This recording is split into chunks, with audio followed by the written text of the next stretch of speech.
Before we get into the details of Operation Social Bust, I would first like to acknowledge and thank the detectives who diligently worked through this operation, and Mrs. Jennifer Johnson, Division Chief for the Special Victims Unit at the State Attorney's Office.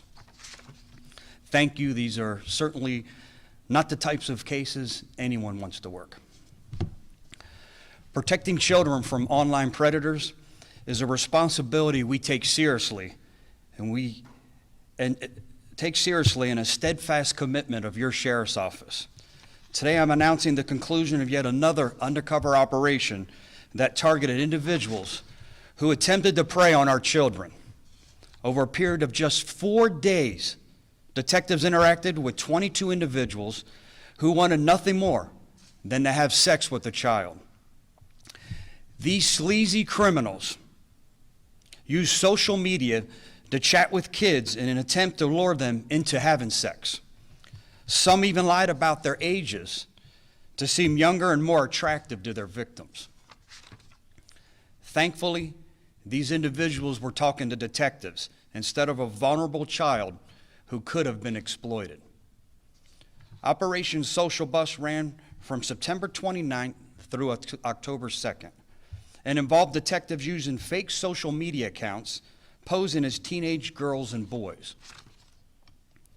This is how we met 24-year-old Floradum Cruz, a high-risk sex offender. He initiated conversations on social media and text messaged in graphic detail the sexual acts he wished to perform. He even told the teenage girl, so he thought, that he would help her get experience with sex. What makes this situation even more despicable is that Floradum Cruz is already on felony probation until 2032 for lewd and lascivious battery on a minor. In addition to violating his probation, he is now facing a number of new felony charges. Some of the individuals we encountered even traveled to Hillsborough County to carry out their despicable acts. Daryl Roberts drove from Clearwater to meet a 13-year-old girl, and when he was taken into custody, he had condoms in his pocket. As you'll see, for some of these men, this arrest is not the first time they've targeted minors online. This time, they just got caught. Case in point is 31-year-old Michael Badillo Toro.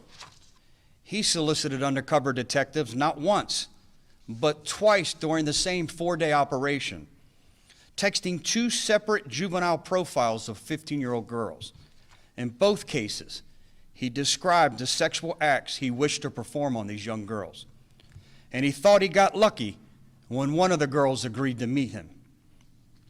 But instead of meeting the 15-year-old girl, he ended up in the arms of our undercover detectives. Lastly, there's 33-year-old Christopher Lowley, who offered $125 for the teenager to have sex with him. After traveling from St. Pete to meet the 15-year-old, in his pocket was the cash payment and condoms. Christopher Lowley is now charged with human trafficking. As I've said before, we will continue to run these covert operations and target sexual predators who lurk online. And our efforts extend beyond enforcement.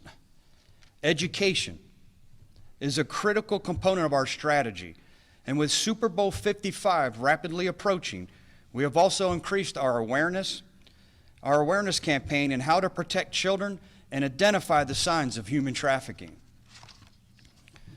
Finally, our message to parents.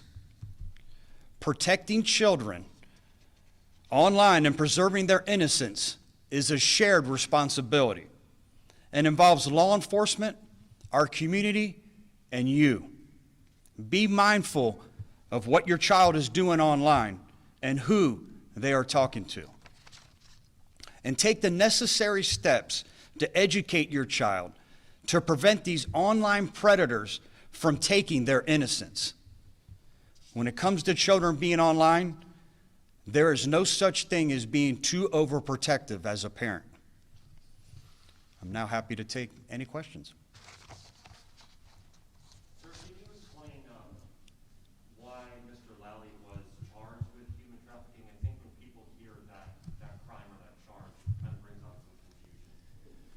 because of the payment for sex. That qualifies as a human trafficking case. Not only are you having sex or arranging to have sex with a young child and traveling, you're paying that child to have that sex, which falls under the human trafficking category. Great question. Anything else, anyone? Thank you, Sheriff. Thank you. We appreciate it. Thank you.